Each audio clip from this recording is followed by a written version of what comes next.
নমস্কাৰ, আপোনালোক সকলোলৈকে মোৰ চেনেলৰ অন্য এটা ভিডিঅ'লৈ স্বাগতম জনাইছোঁ। আশা কৰোঁ আপোনালোক সকলোৱে ভালে কুশলে আছে আৰু ভগৱানৰ কৃপাত বৰ্তমান আমিও ভালে আছোঁ। আচলতে এই ভিডিঅ'টো বহুদিন আগৰে ভিডিঅ' আছিলে, মানে ভিডিঅ' ক্লিপকেইটা ৰাখি থৈ দিছিলোঁ। ভাবিছিলোঁ মন গ'লে দিম আৰু মন নগ'লে নিদিওঁ। সেইমতেই ভাবিলোঁ যে ভিডিঅ'টো থৈ দিয়া যাওক, পাছলৈ দেহাই চাব পাৰিব বা আমিও চাব পাৰিম। আচলতে কিছুমান বেয়া সময় বা বেয়া দিন সাঁচি ৰাখিব মন যায়, নহয়নে বাৰু? ভালো লাগে। আৰু সেই ঠিক তেনেকৈ আমাৰো বেয়া সময় আছিলে এইখিনি সময়, আৰু বেয়া দিন বুলি ক'বই পাৰি বাৰু। আৰু এই দেখিছেনে, আমি একদম হঠাতে আহিব লগা হ'ল। আমাৰ কোনো প্লেনিং নাছিলে বা ফুৰিব যোৱা হ'লে আগতীয়াকৈ প্লেনিং কৰা হয়, তেনেকুৱা একো নাছিলে। হঠাতে আহিবলগীয়া হ'ল আৰু সেয়াই 11টামান বজাত আহি আমি এয়াৰপৰ্ট পাইছিলোঁ। আৰু তাৰপাছতে আমাৰ 12টা বজাত ফ্লাইট আছিলে দিল্লীলৈ, আৰু সেইমতে আমি ফ্লাইটত উঠিলোঁ ভগৱানৰ নাম লৈ।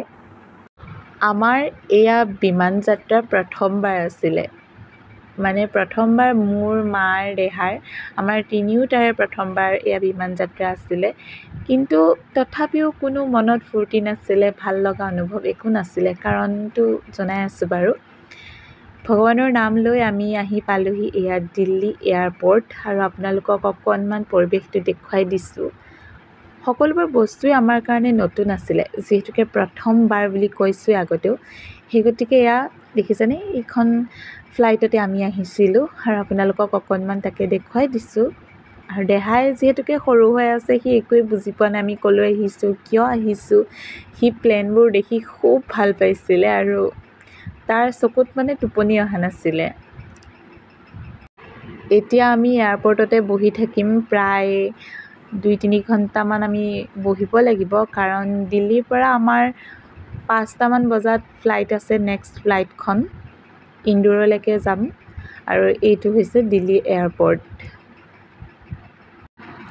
আৰু এয়া বহু সময় অপেক্ষা কৰাৰ পাছত আমাৰ ফ্লাইটখনে গতি কৰিলে। এয়া দেখিছেনে, প্ৰথমবাৰৰ অনুভৱ, খুব ভাল লগা এটা অনুভৱ। কিন্তু মনটো যিহেতুকে বেয়া, সেই ভাল লগাখিনি মানে অনুভৱ কৰিব পৰা নাছিলোঁ। পাছত যেতিয়া ভিডিঅ'বোৰ চাইছিলোঁ, তেতিয়াহে মনটো ভাল লাগিছিল। এয়া আমি আহি আছোঁ ইন্দোৰলৈকে।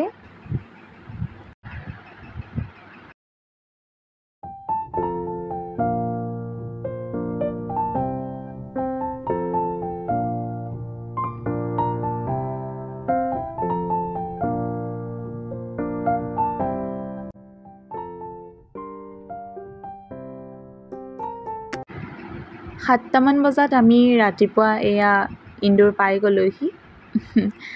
আৰু দেহাক একদম চুৱেটাৰ টুৱেটাৰ পিন্ধাই আনিছিলোঁ, যিহেতুকে ফ্লাইটত খুব ঠাণ্ডা লাগিছিল।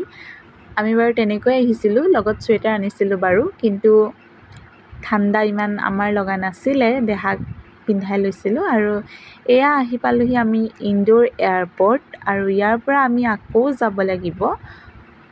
প্ৰথমতে আমি এয়া আমাৰ ট্ৰলিটো লৈ লওঁ। হৈছে ইন্দোৰ এয়াৰপৰ্ট।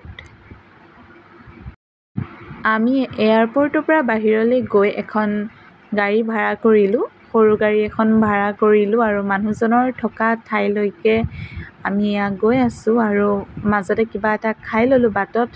প্ৰায় 5-6 ঘণ্টা অহাৰ পাছত এয়া আমি মানুহজনৰ থকা ঠাইলৈ আহি পালোহি। দেখিছেনে, ইমান ধুনীয়া পৰিৱেশ, মানে খুব ভাল লগা পৰিৱেশ। এইখন হৈছে চৰ্দাৰ গেট, আৰু আমি এয়া নিমচ পালোহি। এয়া আহি আছোঁ ভিতৰলৈকে, তেওঁ থকা হস্পিটেলখনলৈকে আহিছোঁ প্ৰথমে। এয়া হৈছে পিছদিনাখনৰ ভিডিঅ'। ৰাতিপুৱা আমি চাহৰ লগত খাই আছোঁ এয়া পোহা, বিস্কুট, এনেধৰণে আৰু আমাৰ ৰাতিপুৱাৰ ব্ৰেকফাষ্ট। এইপিনে দেহা শুই আছে। এতিয়া আহোঁ আচল কথালৈ, আমি ক'লৈ আহিছিলোঁ, কিয় আহিছিলোঁ। আচলতে মানুহজনৰ খুব গা বেয়া হৈ আছিলে। ইমানেই গা বেয়া হৈ গ'ল যে তেওঁ ছিৰিয়াছ হৈ গ'ল। ইমাৰ্জেঞ্চিত আমি তৎক্ষণাত আহিব লগা হৈ গ'ল। আৰু সেই গতিকে আমি আহি পালোহি আৰু আহি পাই মানুহজনৰ ওচৰলৈ গ'লোঁ। সেইখিনি ভিডিঅ' কৰা নহ'ল বাৰু, চিটুৱেশ্যনটো ভিডিঅ' কৰা চিটুৱেশ্যন নাছিলে। মানুহজনক লগ কৰিলোঁ, চালোঁ। তেওঁ এতিয়া বৰ্তমান অলপমান সুস্থ হৈছে। আৰু আহিয়ে আমি তেওঁৰ মানে থকা ঠাইখিনিৰ পৰা অকণমান আঁতৰত এটা ৰুম ল'লোঁহি, হোটেল এখনত ৰুম ল'লোঁ। তাৰপাছত আহিলোঁ আৰু ইয়াতে থাকি তেওঁক অকণমান লগতে থাকি চোৱা চিতা কৰিলোঁ। আৰু এইপিনে মানুহজনে অলপ ভাল পোৱাৰ পাছত আমি দুয়োটাই বজাৰলৈ ওলাই গৈ মিঠাই লৈ আহিলোঁ। আৰু এয়া হৈছে তাৰ পিছৰ দিনাৰ ভিডিঅ', মানে অলপ ভিডিঅ' কৰি ৰাখিছিলোঁ দেই। মানুহজন যথেষ্টখিনি সুস্থ হৈছে আৰু আমি একেবাৰে তেখেতক লৈ যাম বুলিয়ে ৰৈ দিলোঁ। প্ৰায় 6 দিনমান আমি আছোঁ ইয়াতে। আচলতে ইয়াৰ ঠাইখিনি মোৰ খুব ভাল লাগিল, বিশেষকৈ কেম্পৰ ভিতৰৰ জেগাখিনি খুব ধুনীয়া, পৰিৱেশটোৱে ঠাণ্ডা। আৰু আমি যিকেইদিন ইয়াত আছিলোঁ গোটেইকেইদিনেই বতৰটো খুব ধুনীয়া, ডাৱৰীয়া হয়। যিহেতুকে মানুহজনৰ মানে ছুটি অৰ্ডাৰ হ'বলৈ টাইম লাগে, 2 দিন বা 3 দিন সময় দিছিলে। সেই গতিকে আমি আকৌ থাকি দিবলগীয়া হৈছিলে। আমিতো প্ৰায় পেকিং কৰিয়ে থৈছিলোঁ, কিন্তু থাকিবতো লাগিবই হয়নে, যিহেতুকে সেই গতিকে থাকিয়ে দিলোঁ। আৰু এয়া অকণমান আমাৰ ৰুমৰ পৰা ওপৰলৈ গৈ আপোনালোকক হোটেলখন দেখুৱাই দিলোঁ। এইখন আমি থকা হোটেলখনৰ নাম আছিলে ৰাজ পেলেচ। পৰিৱেশটো ওপৰৰ পৰা আপোনালোকক অকণমান দেখুৱাই দিছোঁ। খুব ধুনীয়া পৰিৱেশ নহয়নে বাৰু। আৰু এইপিনে মায়ে কাপোৰ মেলি আছিলে গা পা ধুই। আৰু আমি ৰাতিপুৱা ভাত কেইটামান খাই ল'লোঁ। ভাতকেইটা অৰ্ডাৰেই দিছিলোঁ বাৰু। এইপিনে কণী বইল কৰি ল'লোঁ আৰু তাৰপাছতে মানুহজনৰ থকা ঠাইলৈ আহিলোঁ। তেখেতে মাতি পঠিয়ালে, যিহেতুকে আমি অহা কাইলৈ ইয়াৰ পৰা যামগৈ। তেখেতৰ ছুটি অৰ্ডাৰ হৈ গ'ল আৰু সেই গতিকে তেওঁ ক'লে যে আহা কেম্পলৈকে অকণমান ফুৰি আহোঁ। ঠিক সেইদৰে আমি তিনিওটাই ওলাই কৰি সাজি কাচি লৈ আহি গ'লোঁ। আৰু তেখেত বৰ্তমান সুস্থ, যথেষ্টখিনি ভাল পালে আৰু সেই গতিকে তেখেতক ঘৰলৈ যোৱাৰ পাৰ্মিশ্যনো দিছে।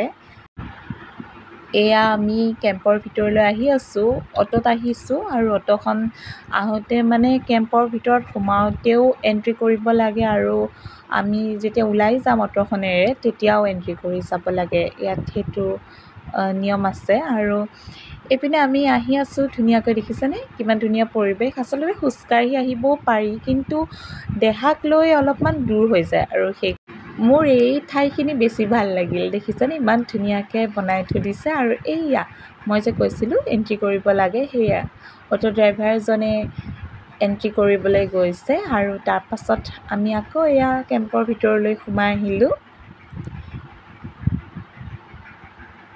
এইয়া আমি আহি পালোঁহি মানুহজনৰ ওচৰ। আৰু ৰ'ব আমাৰ বেমাৰীজনক অকণমান দেখুৱাই দিওঁ। এইয়া দেখিছেনে অৱস্থা নাইকিয়া হৈ গ'ল একদম বেমাৰ হৈ। এইবাৰ মানে পূৰা ভালকৈ পেলাই দিছিলে তেওঁক। ভগৱানৰ কৃপাত এতিয়া তেওঁ সুস্থ। মানে যিটো পৰিস্থিতি হৈ গৈছিলে ভাষাৰে মানে বুজাই ক'ব নোৱাৰোঁ। আৰু সেই গতিকে অকণমান ভিডিঅ' কৰি থৈ দিছিলোঁ। এইখিনিয়ে থাকি যাওক বুলি ভিডিঅ'টো দিওঁ বুলি ভাবিছোঁ। আৰু এয়া আমি তেখেতে ক'লে যে কেণ্টিনত যাব পাৰিবা, ইয়াতে কেণ্টিনো আছে আৰু বহি লৈ ধুনীয়াকৈ চাহো খাব পাৰিবা, কিবা বজাৰো কৰিব পাৰিবা। সেই গতিকে মাতি পঠিয়াইছিলে। আৰু টাইম হোৱা নাছিলে যিহেতুকে কেণ্টিনখন খোলা নাছিলে।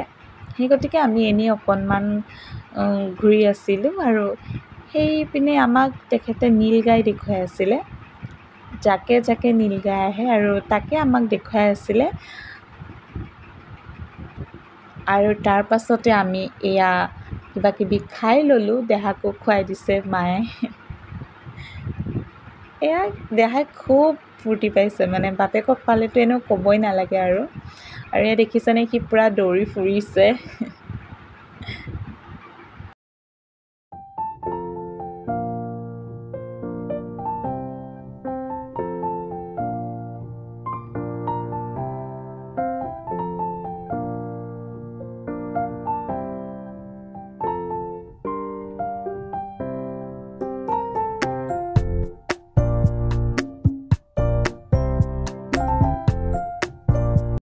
বজাৰ কৰি হোৱাৰ পাছত আমি তিনিওটা ৰুমলৈ গুচি আহিলোঁ আৰু মানুহজনে তেওঁৰ ৰুমলৈ গুচি গ'লগৈ, যিহেতুকে আমাৰ সৈতে তেখেতক থাকিবলৈ দিয়া নাছিলে। আমি বাহিৰত ৰুম লৈ আছিলোঁ আৰু সেই গতিকে তেখেত গুচি গ'ল আৰু আমিও ৰুমলৈ গুচি আহিলোঁ। আৰু এয়া হৈছে নেক্সট দিনা ৰাতিপুৱা, মানে আমি আজি যামগৈ। আৰু দেখিছেনে, একদম মগু দালি, ভাত বইল, কণী বইল আৰু তেনেকৈ এমুঠি এমুঠি আমি খাই লৈ এয়া ওলাই আহিছোঁ। আমাৰ বাছ আছে, আমি বাছত যাম। ইয়াৰ পৰা মানে নিমজৰ পৰা আমি দিল্লীলৈ বাছত যাম। গোটেই ৰাতিটো গৈ থাকিম আৰু যদিও বা নতুন আছিলে ঠাইখিনি, অচিনাকি, কিন্তু খুব ভাল লাগিলে ঠাইখিনি, কিবা এটা ভাল লাগিল মানে। আৰু মোৰ প্ৰায় চিনাকিয়ে হৈ গৈছিলে থাকি থাকি, মানে কেইখনমান দোকান, ভাত অনা ঠাইখিনি, এনেদৰে আৰু চিনাকি হৈ গৈছিলে।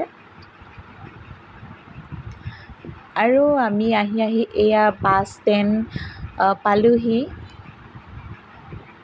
টিকেট কৰা হৈ আছিলে, আমাৰ তিনিওজনৰ টিকেট কৰা হৈ আছিলে আৰু এয়া বাছখন আহি পাবই হৈছে।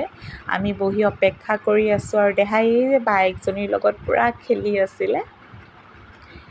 এইয়া দেখিছেনে, আমাৰ বাছখন আহি গ'ল, জয় শ্ৰী গণেশ।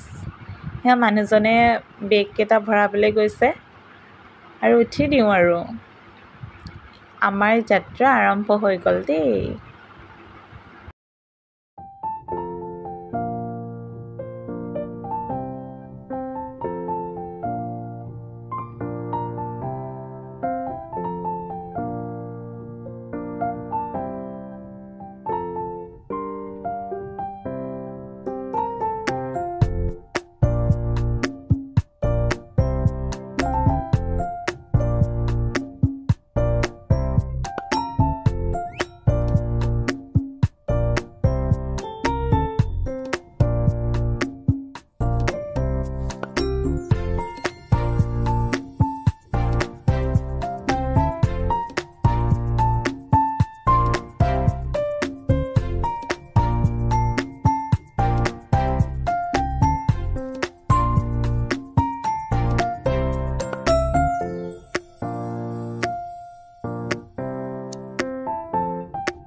পাছদিনাখন ৰাতিপুৱা 9টামান বজাত আমি আহি দিল্লী পালোহি আৰু দিল্লী ষ্টেচনৰ পৰা আমাৰ ট্ৰেইন আছিলে ৰাতি 11টা বজাত। একদম ভিডিঅ' কৰিব পৰা অৱস্থাত নাছিলোঁ, গা খুব বেয়া হৈ আছিলে। সেয়া দিল্লী ষ্টেচন আহি পাই গ'লোঁ।